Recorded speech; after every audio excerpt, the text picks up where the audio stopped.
প্রিয় দর্শক, ওবায়দুল কাদেরের মৃত্যুর গুজব। জনকণ্ঠে এই দৈনিক পত্রিকাটি প্রকাশিত হয়েছে। বঙ্গবন্ধু শেখ মুজিবুর রহমান মেডিকেল বিশ্ববিদ্যালয়ে ভর্তির পর মারা গেছেন আওয়ামী লীগের সাধারণ সম্পাদক এবং সাবেক সড়ক পরিবহন ও সেতুমন্ত্রী ওবায়দুল কাদের। সম্প্রতি টিকটকে ভাইরাল হয় এমন একটি ভিডিও। টিকটকে ওই ভিডিওটি এখন পর্যন্ত প্রায় 8 লাখ বার দেখা হয়েছে। বৃহস্পতিবার 12 ডিসেম্বর এক প্রতিবেদন ফ্যাক্ট চেকিং বা তথ্য যাচাই সংস্থা রিউমার স্ক্যানার জানিয়েছে ওবায়দুল কাদের মৃত্যুর তথ্যটি সঠিক নয়। রিউমার স্ক্যানার বলেছেন ওবায়দুল কাদের মারা যাননি। 2021 সালে তিনি অসুস্থ হলে সে সময়ের একটি ভিডিওতে তার মারা যাওয়ার দাবি জুড়ে দেওয়া হয়েছে।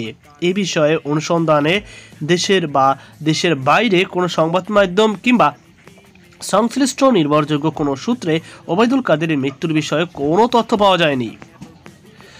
তো প্রিয় দর্শক, আশা করি আপনারা বুঝতে পেরেছেন যে এটি একটি রিউমার ছড়ানো হয়েছে, অর্থাৎ এটি একটি গুজব, সম্পূর্ণ গুজব এবং ভিত্তিহীন। তো প্রিয় দর্শক, এ নিয়ে আপনারা অবশ্যই সতর্ক থাকবেন।